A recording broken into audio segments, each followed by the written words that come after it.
Hello everyone, welcome to the Panchsheel academy. Myself Kamal Singh Parmar. और आज हम एक नए पार्ट की शुरुआत करने जा रहे हैं। ऑब्वियसली आप लोगों को हमारा पिछला जो डिस्कशन था जिसमें हमने करंट इलेक्ट्रिसिटी पर स्टडी किया था, तो आपको करंट इलेक्ट्रिसिटी पसंद आया होगा और हमने उस पर सारे क्वेश्चन सारे टॉपिक को कंप्लीटली सॉल्व कर लिया।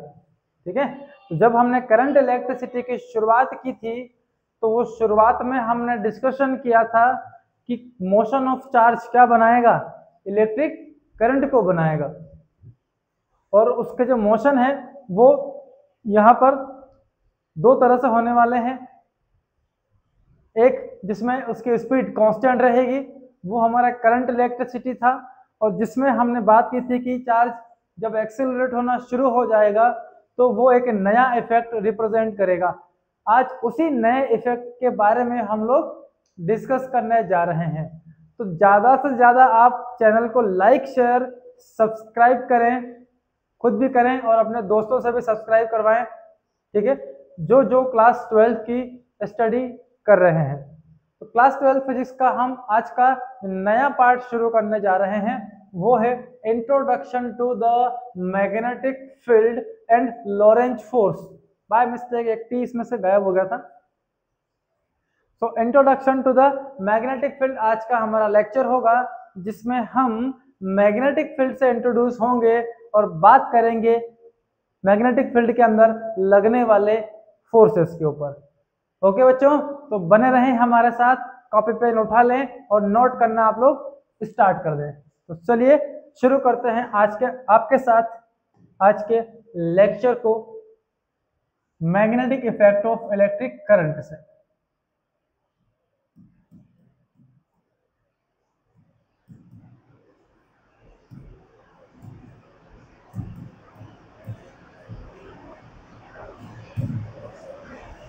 चलिए, magnetic effect of electric current.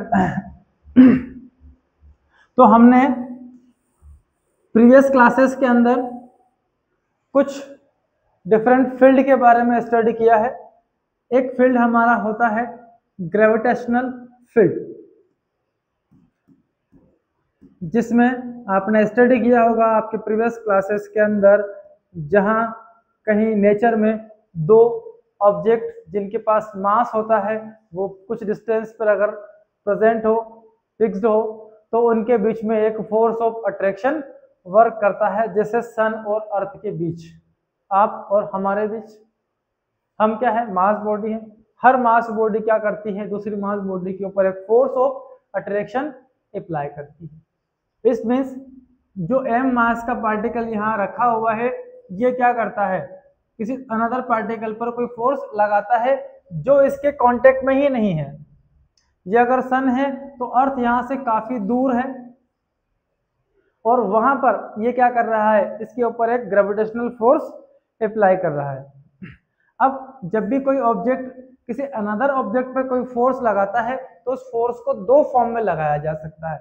एक आप अप्लाई कर सकते हैं कांटेक्ट फोर्स की टर्म में, और दूसरा non contact force, contact and non contact force. तो दो तरह से आप एक बॉडी पर क्या लगा सकते हैं, फोर्स अप्लाई कर सकते हैं। कांटेक्ट में आपको सीधा सीधा बॉडी को टच करना होगा, और नॉन कांटेक्ट में हमें उसको टच करने की जरूरत नहीं है, दूर से ही उस पर क्या लगा दिया जाता है, फोर्स अप्लाई कर दिया जाता है। अब जितने भी नॉन कांटेक्ट फोर्स होते हैं वो सब फील्ड फोर्स होते हैं। मतलब क्या होता है, स्पेस में कहीं एक फील्ड जनरेट होती है, उस फील्ड के अंदर जो भी कोई आएगा वो उस फोर्स को एक्सपीरियंस कर सकता है। तो ऐसे ही हम एक ग्रेविटेशनल फील्ड के बारे में डिस्कशन पिछली क्लास में कर चुके हैं। इसकी अपनी एक यहाँ पर फील्ड होती है। इस फील्ड के अंदर, इस स्पेस के अंदर जो जो पार्टिकल आएगा जिसके पास कुछ मास होगा, उस हर मास बॉडी के ऊपर ये फोर्स अप्लाई करता है। ये एक नॉन कांटेक्ट फोर्स है और हर नॉन कांटेक्ट फोर्स एक फील्ड फोर्स होगा। ये अपनी फील्ड बनाएगा और फील्ड बना के उस पर्टिकुलर ऑब्जेक्ट के ऊपर क्या अप्लाई करेगा, फोर्स अप्लाई करेगा। तो दो मास जब अपनी फील्ड बनाकर फोर्स जनरेट करते हैं तो वो फील्ड जो हमारी होगी that field is known as gravitational field. दूसरी फील्ड के बारे में हमने स्टडी किया है हमारे प्रीवियस लेक्चर्स के अंदर, इलेक्ट्रोस्टैट के अंदर, करंट इलेक्ट्रिसिटी के अंदर, जहां पर हमने डिस्कशन किया था इलेक्ट्रिक चार्ज के ऊपर। तो इलेक्ट्रिक चार्ज भी क्या करता है, अपनी चारों तरफ एक अपनी फील्ड बनाता है एवरीवेयर, और जैसे ही इसकी स्पेस में आपका कोई अनदर पार्टिकल प्रेजेंट होगा, मान लीजिए क्यू नॉट है, तो इस फील्ड के अंदर जैसे ही आपने इसे यहाँ पर पुट किया, इस फील्ड में ये भी क्या करेगा, एक फोर्स को एक्सपीरियंस करता है। अब ये जो फील्ड बना ये इस चार्ज का है, इसीलिए इस फील्ड को हम बोलते हैं इलेक्ट्रिक फील्ड। तो अभी तक हम इन दो फील्ड से इंट्रोड्यूस हो चुके हैं, ग्रेविटेशनल फील्ड क्या होती है और दूसरा इलेक्ट्रिक फील्ड हमारी क्या होती है।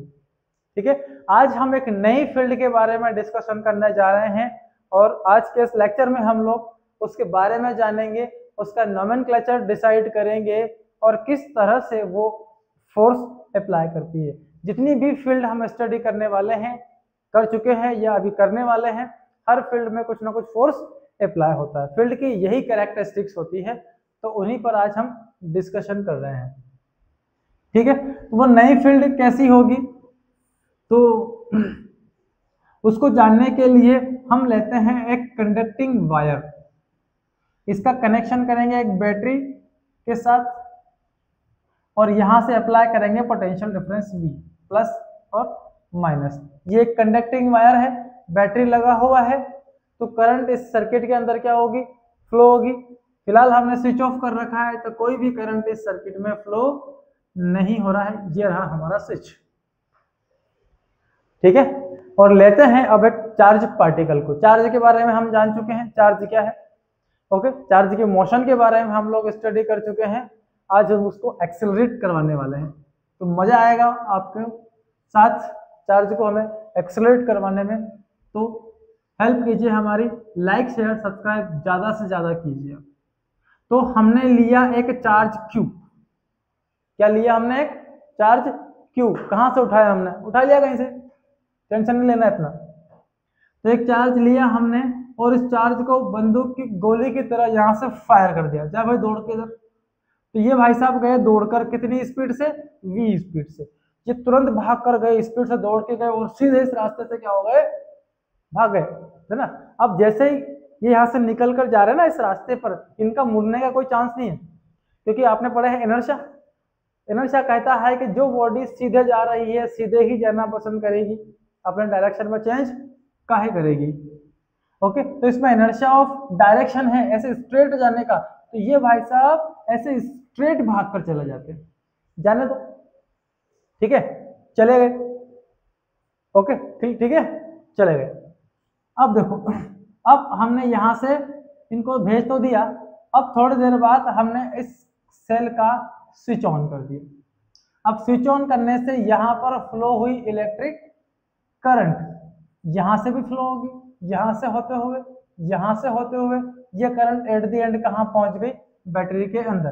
तो बैटरिया से जितनी करंट आप निकालते हैं उतनी ही करंट इसे वापस देना पड़ेगी, यही बैटरिया का रूल है। तो अब देखिए इसके अंदर क्या फ्लो होना शुरू हो गई, इलेक्ट्रिक करंट। अब हम उस चार्ज को वापस पकड़ कर लाते हैं और एक बार और यहां से इसको फायर करते हैं और यहां से V स्पीड प्रोवाइड करके इस चार्ज पार्टिकल को इस स्ट्रेट पाथ में फिर से दौड़ाते हैं। तो अब क्या मजा आएगा उसके बारे में बात करते हैं। तो जैसे ही भाई साहब यहाँ से अपनी मर्जी से, है ना, अपने धुन में गाना गाते हुए कहाँ जा रहे हैं भाई साहब, ये ऐसे स्ट्रेट दौड़ते हो जा रहा है। तो मैं चली सीधे निकल गए। अब जाते जाते जैसे ही यहाँ से पार होके ये भाई साहब आगे बढ़े हैं, इनकी दिशा बदल गई और भाई साहब के साथ कुछ नया काम हो गया।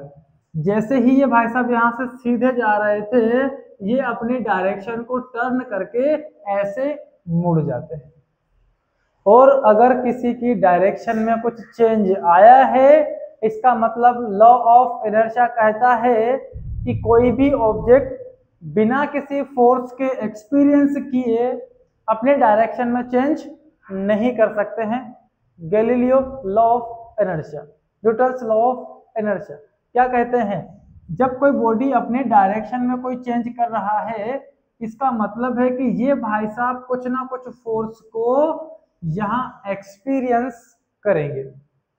अब फोर्स लगाया किसने, तो यहाँ पर कोई भी कांटेक्ट किसी से भी नहीं है, तो हम ये कह सकते हैं कि जो फोर्स इन भाई साहब पे लगा है वो फोर्स एक नॉन कांटेक्ट फोर्स है।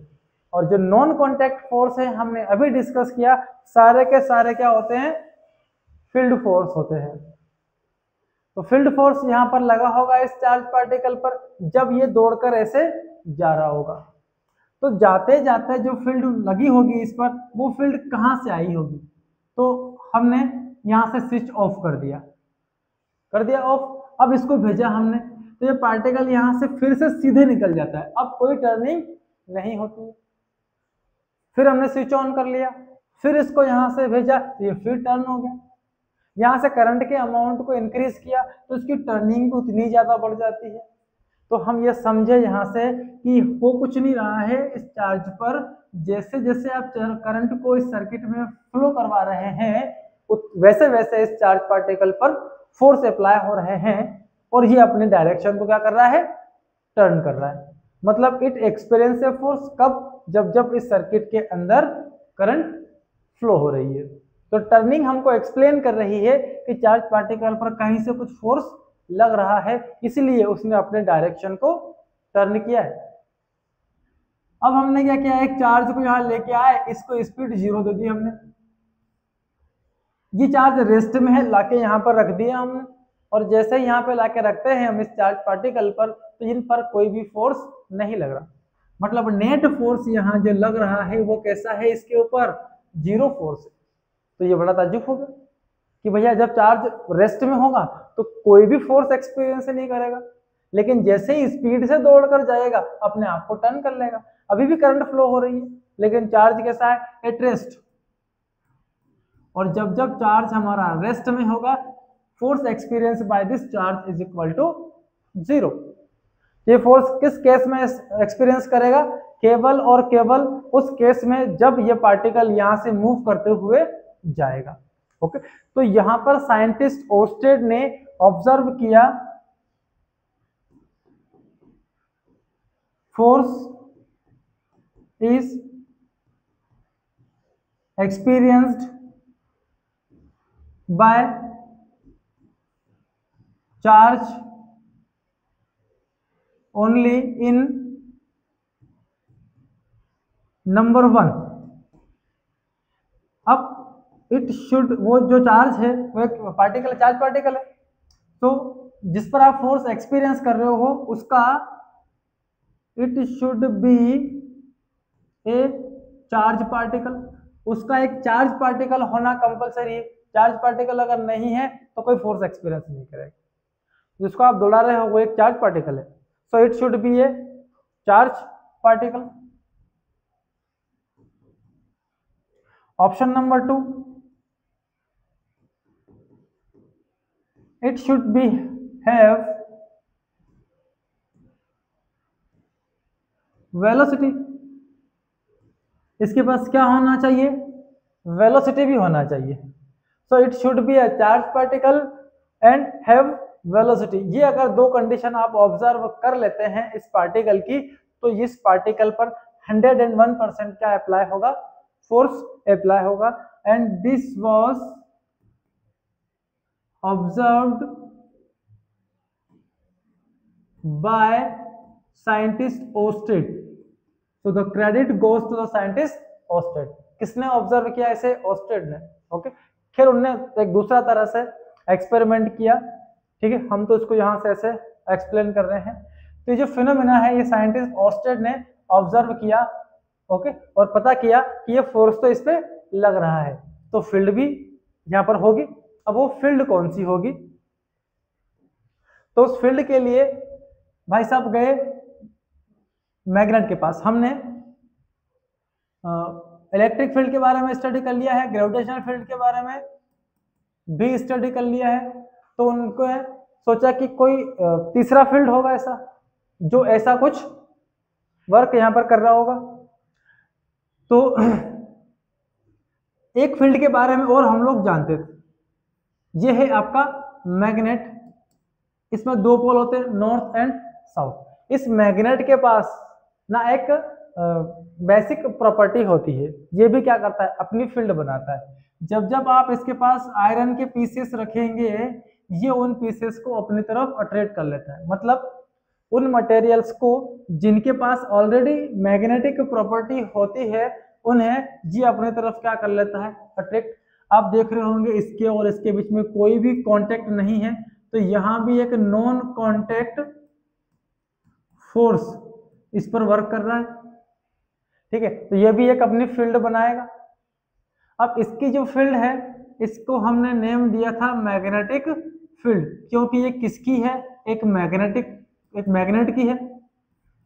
तो इसकी जो फील्ड होगी, इसका जो स्पेस बनेगा इसका चारों तरफ, वो स्पेस हमारा कौन सा होगा, मैग्नेटिक फील्ड।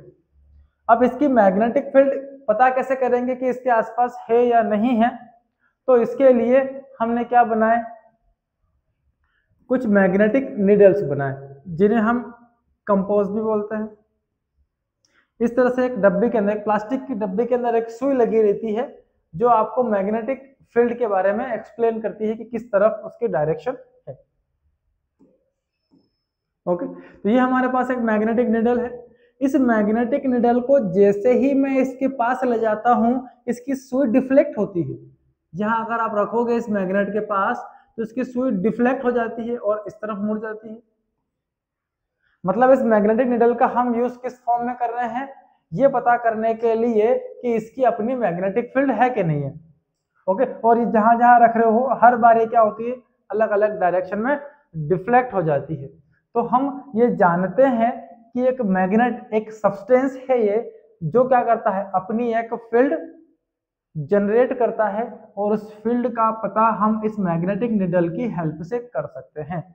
मतलब हम ये समझे यहाँ से कि अगर मैं इसको कहीं पे ले जाऊं और ये कहीं किसी स्पेस में अगर डिफ्लेक्ट हो रही है, इसका मतलब है कि उस स्पेस, उस जगह पर क्या है, एक मैग्नेटिक फील्ड प्रेजेंट होगा। ओके, तो दो फील्ड तो हम पहले ही पढ़ चुके हैं। जो तीसरा फील्ड हमको यहाँ मिल रहा है, बस उसे हमें ऑब्जर्व करने की जरूरत है। तो इस मैग्नेटिक नीडल को ले गए हम हमारे कंडक्टर के पास,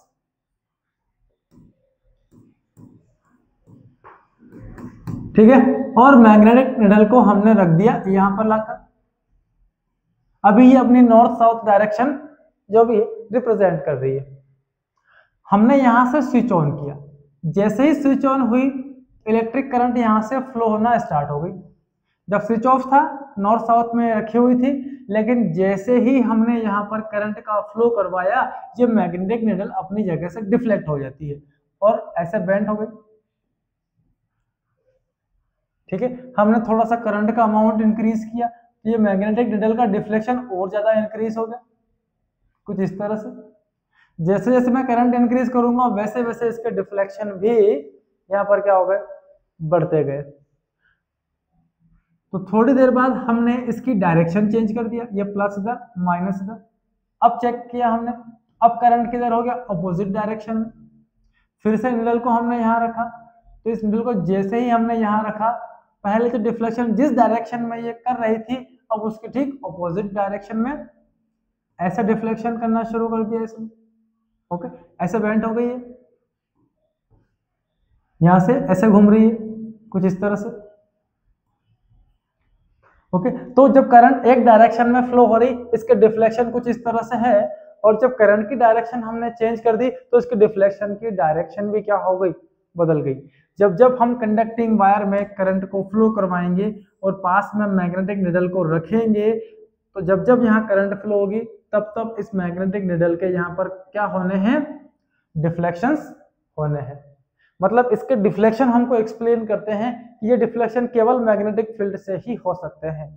तो इस वायर के अंदर जो करंट फ्लो हो रही है, वो भी क्या कर रही होगी, अपनी फील्ड बना रही होगी, और उसी फील्ड की वजह से ये क्या है, यहाँ पर डिफ्लेक्शन हो रहा है।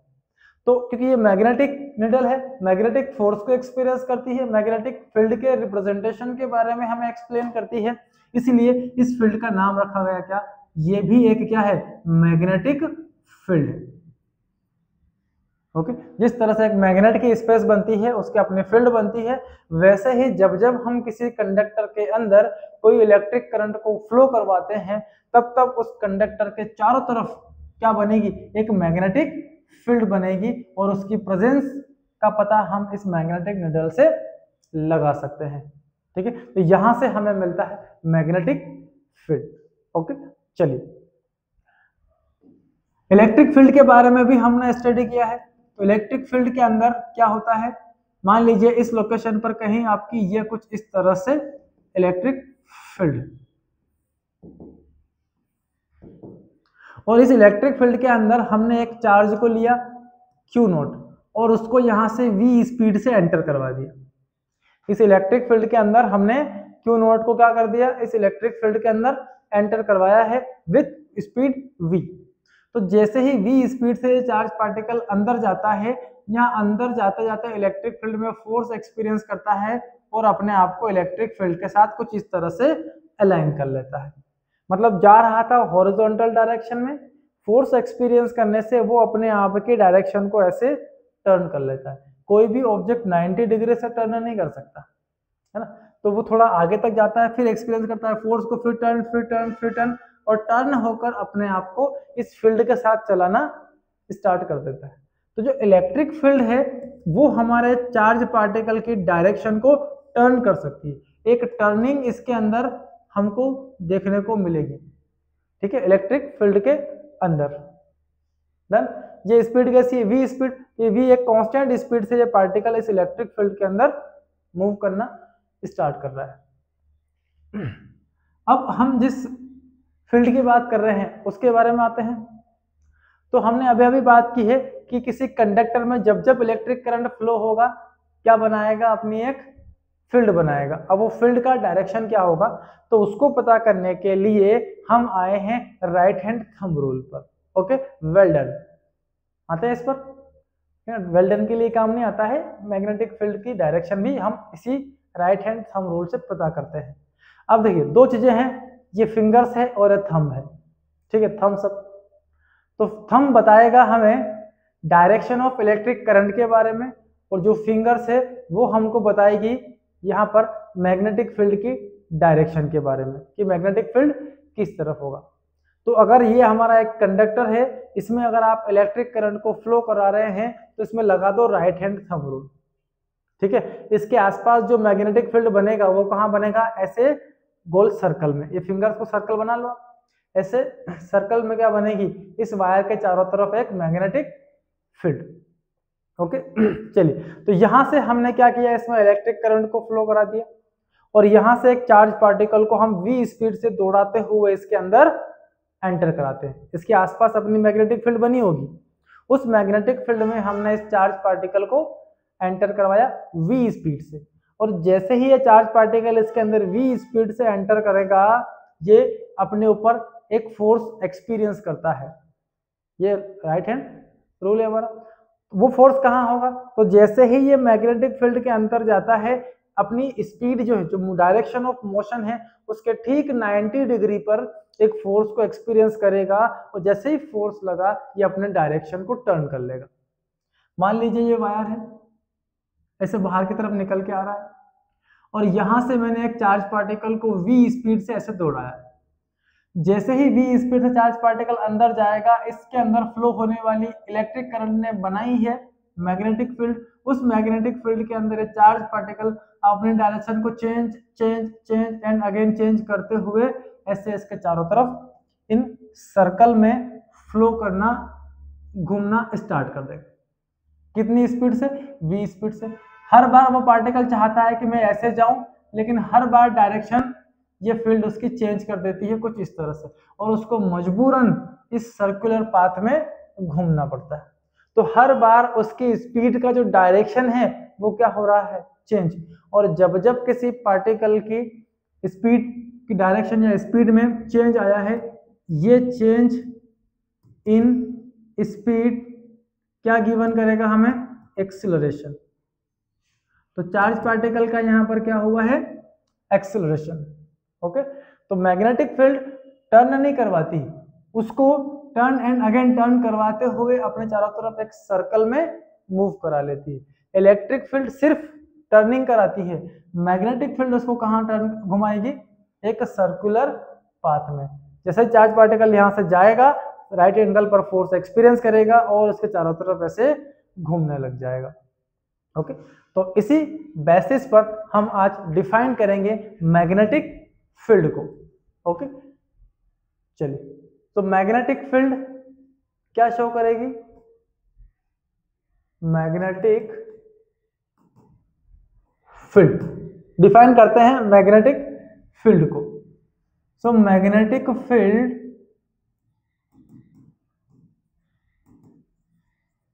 Is a space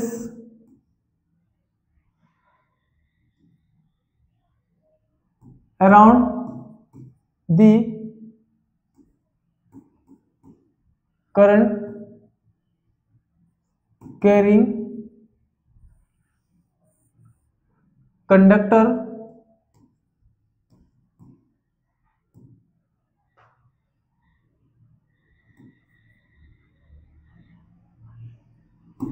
due to which a moving charge particle experience a force, कैसे, at right angle to magnetic field and then it turn। Okay, तो मैग्नेटिक फील्ड किसी कंडक्टिंग वायर के चारों तरफ का एक ऐसा स्पेस हो गया जिसमें एक चार्ज पार्टिकल जाता है, 90 डिग्री पर फोर्स एक्सपीरियंस करता है और अपने आप को टर्न कर लेता है, that is the magnetic field. Okay, अब इस मैग्नेटिक फील्ड के अंदर वो चार्ज पार्टिकल क्या कर रहा है, एक्सपीरियंस करता है फोर्स को, और इसी को हम बोलते हैं Lorentz force. So force experience by charge particle, experience by charge particle, कौन सा, मूविंग चार्ज पार्टिकल, बाय यहां पर लिख लेना moving charge particle inside magnetic field, और इसी को हम बोलते हैं लॉरेंज फोर्स।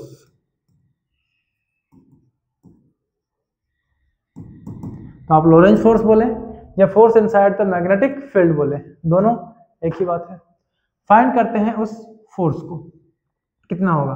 तो अभी अभी बात की हमने कंडक्टर में, जब जब हम करंट आई फ्लो करवाएंगे, ये अपने चारों तरफ एक मैग्नेटिक फील्ड कुछ इस तरह से बनाएगा, और इस मैग्नेटिक फील्ड में हम जैसे ही किसी चार्ज को, मूविंग चार्ज को v स्पीड से एंटर करवाएंगे तो वो फोर्स एक्सपीरियंस करेंगे। वो फोर्स कितना, सो वो फोर्स होगा force experience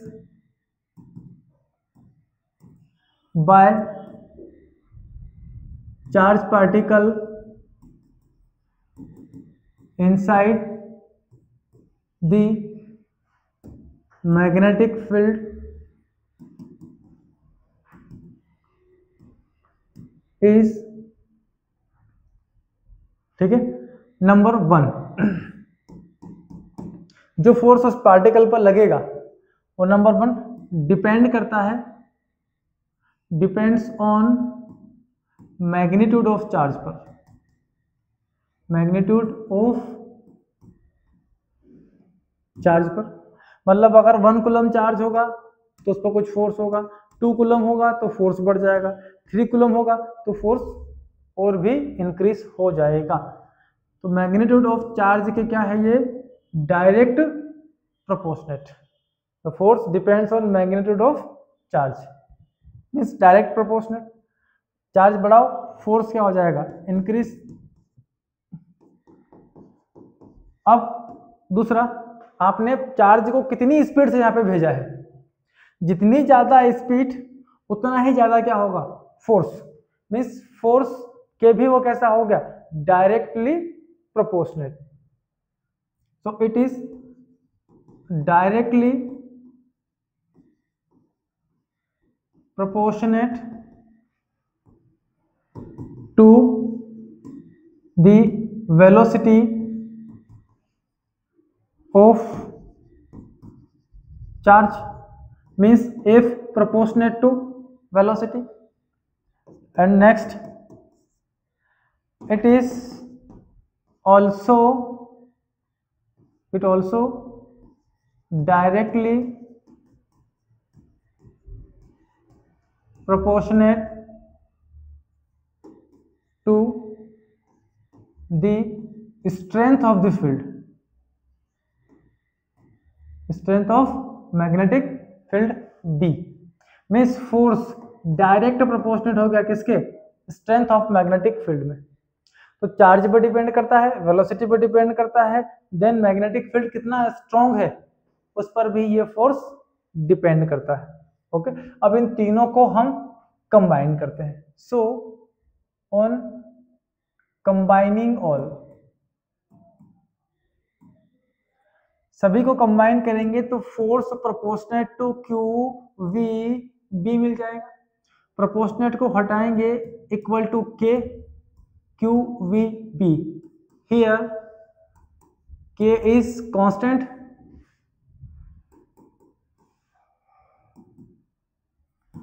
and in SI system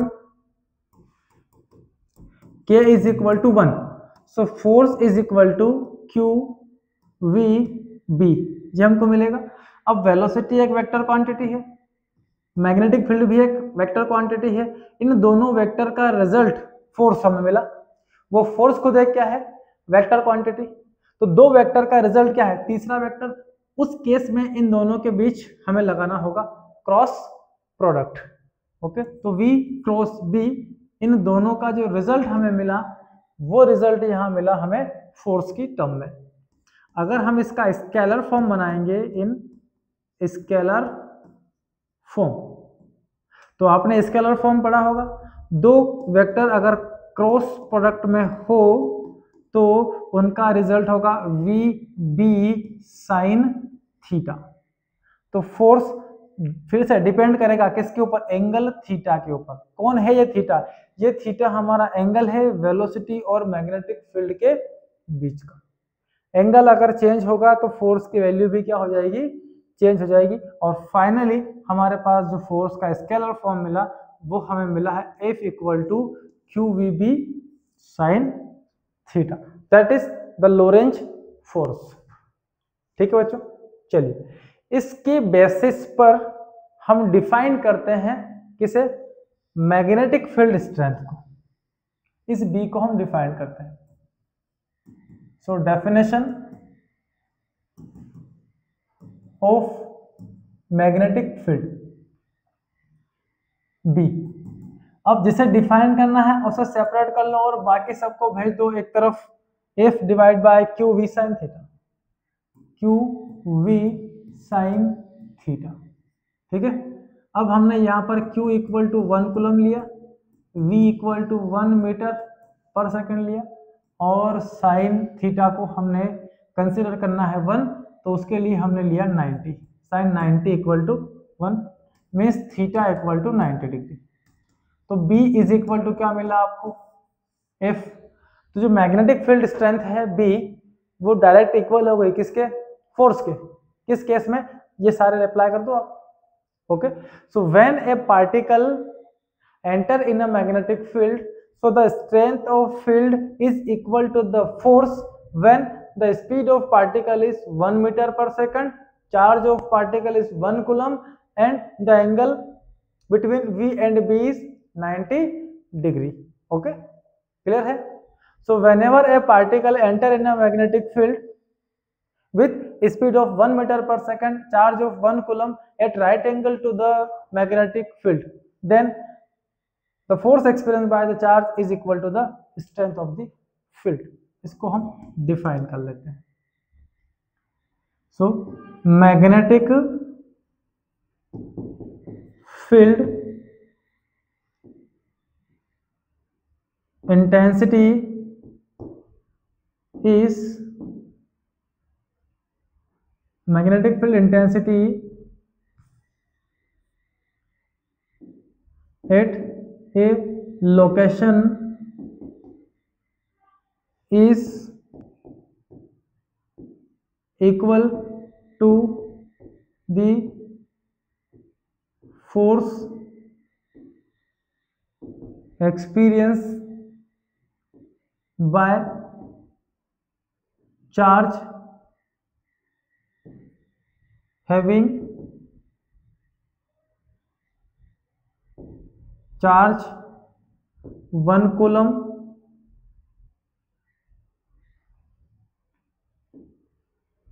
moving with velocity 1 meter per second at right angle to magnetic field. Okay, जब भी कोई चार्ज पार्टिकल 1 मीटर की स्पीड से कोई चार्ज 1 कूलम वाला 1 कूलम चार्ज 1 मीटर की स्पीड से मैग्नेटिक फील्ड के राइट एंगल पर अगर एंटर करेगा तो उस समय जितना फोर्स वो एक्सपीरियंस करेगा वही फोर्स हमारा क्या होगा, strength of the magnetic field. Okay, तो वीडियो को लेक्चर को पॉज करें, नोट करें और आगे बढ़े. चलिए, हो गया नोट. तो नेक्स्ट आगे चलते हैं. चलिए आते हैं यूनिट पर. तो मैग्नेटिक फील्ड बी का यूनिट वैसे तो इस फॉर्मूले से हमें मिल जाएगा. फोर्स के लिए हम यूज करते हैं न्यूटन, चार्ज के लिए कूलम और इसके लिए मीटर पर सेकंड. तो ये यूनिट जो बनेगा सेकंड ऊपर, न्यूटन सेकंड पर कूलम पर मीटर. बट इतना याद करने में हमको आएगा जोर, और हम नहीं चाहते हैं कि हमें आए जोर, है ना. हम बड़े सात्विक लोग हैं, आसानी से कोई यूनिट हमें मिल जाए इसमें हमको बड़ा मजा आता है. तो इसका जो एसआई यूनिट हम बनाते हैं, ये भी एसआई यूनिट है इसका, वह टेस्ला. और आपने सुना होगा इंडिया में टेस्ला की नई कारें आ गई है. ठीक है, तो जो यूनिट बना है हमारा वो साइंटिस्ट टेस्ला के नेम पर बेस्ड बना है. इसकी और भी यूनिट है, ओस्टेड वगैरह है. ठीक है, बट सबसे ज्यादा यूज की जाने वाली जो यूनिट हमारे पास है वो है टेस्ला. ओके, और आप इस फॉर्मूले की हेल्प से 1 टेस्ला कितना होगा उसको भी प्रूफ कर सकते हैं. ठीक है, तो बच्चों आज के लेक्चर में इतना ही. आज हमने जाना magnetic effect of electric current के बारे में, और उस फील्ड के अंदर चार्ज पर कितना फोर्स लगेगा वो फोर्स हमने जाना. लॉरेंज फोर्स के बारे में हमने स्टडी किया है. नेक्स्ट लेक्चर में हम बायो सावर्ट पर बात करेंगे.